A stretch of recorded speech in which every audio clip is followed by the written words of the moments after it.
Hey, y'all, buckle up because you're about to enjoy a segment from a Snaps live show, and I'm guessing it's going to be a pretty good time. Enjoy. All right. As far as LSU goes, this is an argument that I've been having with a lot of LSU fans, and they all disagree, and I think you disagree as well, which is the idea that LSU blew it on Saturday and gave that game to Texas A&M. I don't agree. I think that Texas A&M took it from you forcefully. I think there are games where you feel like you fumble the bag, and there are games where it feels like somebody's put on the ski mask, kick in the door, and took the bag from you. And that's my read on this game for LSU. It's not to say you didn't make mistakes. Every game is full of mistakes, but A&M's ability to first manufacture those mistakes and then second, capitalize on them. Like, I don't know what part of A&M's success was fluky. Let me ask you this. Let me ask you this question first, then I'll get to my reasoning of why. Because I went back and rewatched the game again today, about an hour or two ago. If they play 10 times, who wins the majority of those games? I believe LSU's I don't know. I think LSU's a better team. I still think LSU's a better team. I don't. I mean, you got outrushed 270-40 if you take the sacks out. It's even worse if you don't take the sacks out. But let's take the sacks out. 270-40. Like, what the fuck are we talking about? How is that not an ass beating from A&M? That's not who you are on offense, so I really don't care. Like, you could say that about the majority of LSU games. Like, they are not a running football team. They're not a run, but they don't normally get shut down like that. Look at the Arkansas game. Look at the South Carolina game. Look at the Ole Miss game. Games in which they had success against good defenses. They ran the ball. I'm not concerned. They're to me so good throwing the football. And this was a game, my opinion. This is just my opinion here. And I would love to be wrong, just to try to rub it in your face a little bit. But you had multiple mistakes in which there was points in that game that you could have truly run away with it. Because I said this in the show yesterday, when it's a 2-score game, the opposing team still feels like there's a chance. LSU had a chance to get up 3 scores, hell, 4 scores, and they didn't take advantage. Drop passes. Missed field goals. How do we say 4 maybe scores? Maybe 3 scores. How do we say 3 scores? 3 scores. How do you say 3 even? Missed field goals. That would have put you up. That would put you up 13 if you made 1. If you made both, but are we sitting here saying that you expect a college kicker to make 2 49-yarders? Yeah. Like, no, those are 50% kicks. You're 3 points under expectation. We missed 2. Another one went off a dude's but that was not at a time when you would have been up 2 or 3 scores. My point is, this narrative that you would have been up 3 scores is simply not true. I think it could have been missed opportunities and catches in certain times. As an overall, TBob, you have your opinion. I get it. Good for you. Good for you. Make all the faces you want. This is my opinion. There were misplays, mostly on LSU's side, that you cannot make on the road, that they have made this season. Watching this offense execute, they made mistakes that was them, not A&M. Yeah, A&M took advantage of it. Good for them. But Nussmeier, the one on the run, stupid fucking pass. The hitch route to the outside, stupid fucking pass. There's 3 defenders to that side into the boundary. The flat defender was flying out to the sideline, and you still throw it. That's where your eyes have to be. The guy from the snap started running towards the sideline, and he still threw it. Wait, on the second pick? No, he didn't. He jammed the slot receiver, and then he was flying to that spot as he's running. As he's running to the boundary, he runs into the slot receiver, but he's still hauling ass to the boundary. No, I could not. How else is he going to make the play? If he's truly jamming the receiver, there's no way he's going to make an interception. Yes, he did.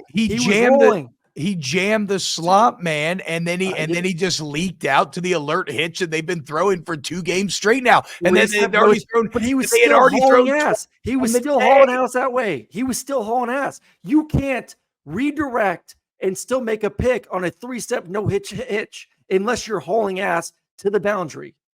You don't have enough time. The thing is, do you know why LSU was forced into long field goals? Do you know why? It looked like the offense made mistakes because they were constantly in 3rd and 10. They couldn't get on schedule. A&M did a dominant job of holding them. And I'm not saying A&M's a bad team. They did great. LSU's 17 points in the first half, though, if we're being completely honest, were not a consistent 17. You had a 90-yard drive that you got 3 out of. That was really good. But outside of that, the defense set you up with a 25-yard field, and you took advantage, scored a touchdown, and you had a 74-yard touchdown catch. Awesome play. You did not move the ball consistently the entire night. Where the fuck is this idea that LSU handed the game to A&M? A&M's defensive line whooped that O-line's ass in the run on game. the interior. In the run game. And they got more pressure than anybody else did in the pass game. They brought pressure. They brought more pressure. It wasn't a 4-man pressure. They had a lot of 5 or 6 4-man rush, and when they dialed it up with 5, they manipulated. There were 2 times at least they did do a good job. They manipulated LSU into full slide protection. LSU would have 6 in protection. A&M bringing 5, and A&M had 1 to 2 guys not even touched. 2 on one play, 1 on the other. Like. I like A&M. I saw more mistakes from LSU that I have not seen this year. That's all I'm saying. But how do you get forced into mistakes? Like, good defense, 100% good defense. They knew what LSU's tendency. They knew what LSU's. Yeah, but the only one drop you didn't overcome, the 3rd and 7 where Xavier Thomas got lit up. Every other drop, you still got a first down. You got to catch that ball. That's fine. I agree. That's a big play. That's a big play. But you got outrushed 270-40 and lost 38-23. And about the rushing too, I will say this. I mentioned this yesterday. I'll get your thoughts on this one. You prepare all week for one quarterback, all week. And then the backup comes in there, which you maybe play and practice 5 or 6 snaps. Yeah. You're not prepared for that type of offense in that situation. And good for A&M for taking advantage of it. No, that is maybe the flukiest element. Is that was not even in A&M's game plan. If Connor Wigman, it's kind of funny, the joke I keep making is, God, you should have just let Wigman complete a couple more. If you could have let Wigman have a little more success, you win that game because they don't make the switch, because this was the most dominant LSU defensive performance we had seen all season long until they made the switch to Marcel Reed. Now, another bit of an element that if you want to say, oh, this is lucky or unlucky, whatever, is that the quarterback switch also directly coincided with these turnovers where it set up Marcel Reed perfectly to where he didn't have to throw the ball. No. Right. He could fully but I'll say this again. The first pick, that's on Nuss. Throwing on the run like that. He should have never thrown that ball to Aaron Anderson. But also there's a 3rd and 15 earlier in this game where he's rolling out to his right and he throws across his body on the run, purposely underthrows the safety, and Kyron Lacy comes back and gets it. So like, I just hate this game that we play where we want to take all the elements, like when you look at the elements that make up a player, we only want to take the good results and then act like, well, you somehow shouldn't have the bad ones either. If you accept Nuss throwing that ball on the run to get you 3rd and 15, you may have to accept that same skill set and mindset is going to lead to that first pick. And I said that. I mean, that's what makes Nuss great. Nuss has that Brett Favre mentality, and I've talked to the coaching staff about this multiple times, of he truly believes he can make every throw out there, that there's not a throw he can't make. But the 2 to me, the first and the third one sucks. Like, I don't think he truly saw that guy when he's trying to check it down. Like, that's just an unfortunate play for LSU's offense. Wait, the 3rd and 2 one when he was scrambling? No, the 3rd interception where the guy just kind of. Oh yeah, that was just good. Do you think? Here's my question on that one, because I mean, every team does this. So A&M was when they would rush forward, they'd run a lot of games, but then, the running back, you look, okay, I don't have anywhere to help. I get out on a route. Yes. Do you think it was planned to spy the back? Because the end didn't really rush. He kind of hung back. Was it a call for him to spy the back, or did he do it just instinctually? But either way, that's a credit to A&M. Is my point. To me, just like the alert, that was a credit to A&M. But rolling to your left, trying to throw it across to your left, not your right. Yeah, I know. No, that's an awful decision. And that does play right into, like you said, like then all of a sudden you give a quarterback that's mobile, short field, not having to feel like you have to press. But it's still only 17-14. Yeah. At that point. But then they drop pass in the red zone. And A&M still ripped the game away from you. And look, I'm not going to call it winning football when you're so one-dimensional. Yeah. A&M you wonder why Nuss is feeling the pressure to have to make plays? because he's facing 3rd and 10 all night and he's had to. Like, I did not see even, I know Nuss's halftime stats are really good. 250 through the air, 2 touchdowns, right? Really fucking good. But there was not a rhythmic offensive night. And that's a credit to Shamar Stewart. It's a great Shamar defense. Turner, It's a great Nick defense. Scorton. It's a great defense at home. There's no doubt about it. I was not expecting perfection from LSU's offense, but I was expecting the plays that were there for them to make it, which they did not make in the game. LSU lost the special teams portion of the game badly. But it's not just that. A&M's punter was incredible. Constantly flipping the field, giving LSU long fields, which makes the turnovers more effective. Like, I just wholly reject this idea that LSU is just clearly the better team. I maintain they're still very evenly matched. Well, yeah, I have to say 6-4. I'm not saying like I would say an 8-2 right down the middle. I'd say 5-5, or if anything, 6-4 A&M. I still believe if LSU knew and were preparing for a more mobile quarterback, they would not have gone run through the way they got run through in the second half. I think that they thought that, okay, like, I think the coaches, definitely say, okay, well, what happens if Reed comes in? They say, okay, well, we're fine. We just game plan Taylon Green. We're fine. Like, we can do it. But Marcel Reed, but it's a few things, the short fields. How could you count for that and everything? But also, like, Marcel, not only were they not ready for it, Marcel Reed is fast. Oh, yeah. Oh, yeah. And he ran that shit to perfection. Mm-hmm. You want to watch clinic tape, guys, on what a running quarterback can do to freeze a defense? Mm-hmm. Watch this LSU defense, who, when Connor Wigman was in the game, they were playing as aggressively and dominantly as I'd seen all season. They were so clearly the dictators of the game. Mm-hmm. And Marcel Reed froze them in place. Like, legitimately froze the entire defense. Suddenly, everybody's playing slow. Everybody's guessing, reading, and credit to Reed. He had me guessing too. The one pull to go 27-17 where the running back's being tackled when he pulls it, dude. It's crazy. Now, A&M does have a bit of a problem, because we've seen when Marcel Reed is a starter, and you prepare for him a bit more, that he can look more limited. So they have to figure that out, and they have to figure out what they want to do with Wigman. But on this day, A&M clearly the better team, and everybody can say, hey, LSU blew it. It's just not. I just don't agree. Don't agree. Even in the first half, though, to hold the line at 17-7 is not bad. No, it's not bad. They forced you into long field goal situations. That is a defense. When you watch the tape and see the all 22, those DBs were all over the receivers. The defensive line dominated. It is an elite defense at home that kicks some ass.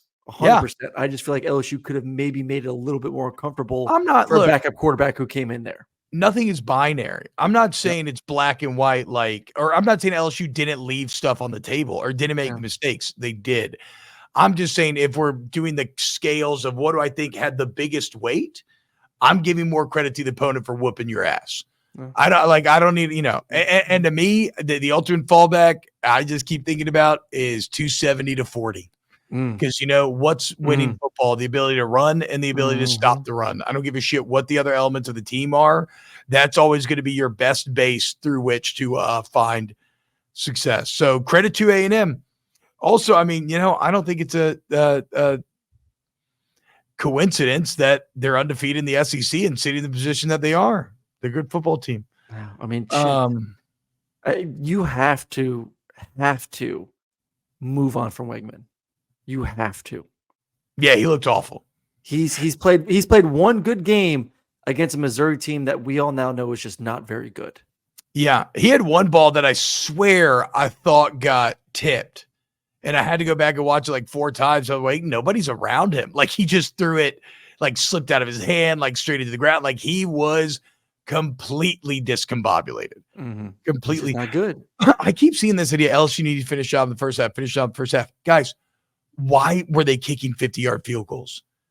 Because A&M was forcing them to kick 50-yard field goals. That doesn't happen by accident, is kind of my point in all of this. But congratulations, Bo Molinari, our resident Maine A&M fan here in the Snaps family. I hope you're happy. You son of a bitch. You stupid son. I'll say this. I'm still very bullish on LSU. Dude, if I'm LSU, this is the beauty of the 12-team playoff. Like LSU still controls everything in front of them. Yeah. That we still, by the way, we finally are going to have a playoff Thunderdome, and not even your little bitch ass can argue it, because LSU, Alabama is 1000% an elimination game. Yes. Both teams have 2 losses. A third loss kicks you out. So we finally have an inarguable SEC playoff Thunderdome coming up in 2 weeks in Death Valley. And look, I think LSU will run the ball better against lesser D lines. I think whatever. I'm bullshit LSU. And I think it's pretty cool that we live in a world where Texas A&M and Texas may be competing for the SEC regular season title when it's all said and done, and year 1 of their rivalry being back. That's actually insane. What happens if Texas beats A&M? Georgia's 7-1 the conference, Texas 7-1 the conference, A&M 7-1 the conference. Who goes? No. That's not the best one. The best one is this, Aaron. A&M wins, and so they go undefeated. They beat Texas. They go undefeated in the SEC. LSU wins out, beating Alabama. Thus, we have a 7-1 Georgia and a 7-1 LSU. What are the tiebreakers? Head-to-head. Well, no head-to-head. What's the next tiebreaker? Common opponents. In this scenario, LSU would have the win over Bama while Georgia has the loss. Sure, LSU goes to Atlanta. Georgia stays home. And I was reading Stuart Mandel talk about it. He was like, what if like Oregon loses?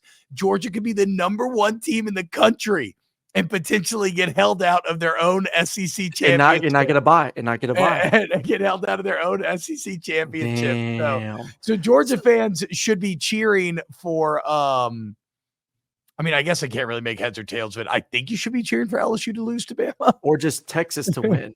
Right? I don't know. Yeah. Or maybe just Texas to win. If Texas beats A&M, Georgia is in over Texas. It's not worth doing live. I have no fucking idea, dude. We just got to let it play out. There's a ton of insane scenarios. Maybe Georgia, Texas rematch. But yeah, so like, but right there, LSU fans, like, your path is still clear. A&M's path even more clear than Texas and Georgia, as well. Fun weekend though. Congratulations to A&M. That was a hell of a setting and a hell of a, I mean, it was about mental and physical toughness, eating that first half and then coming back and finding a way to win and then snowballing that game as hard as you did. Respect. Yeah. Speaking of unis, the black unis are pretty sweet too. They were pretty cool. I like the black versus white. I thought it was a good look. Yeah. Oh, well, I'd say that was informative and fun. If you agree, please hit the like button, sub, and we'll see you next time for some more snaps.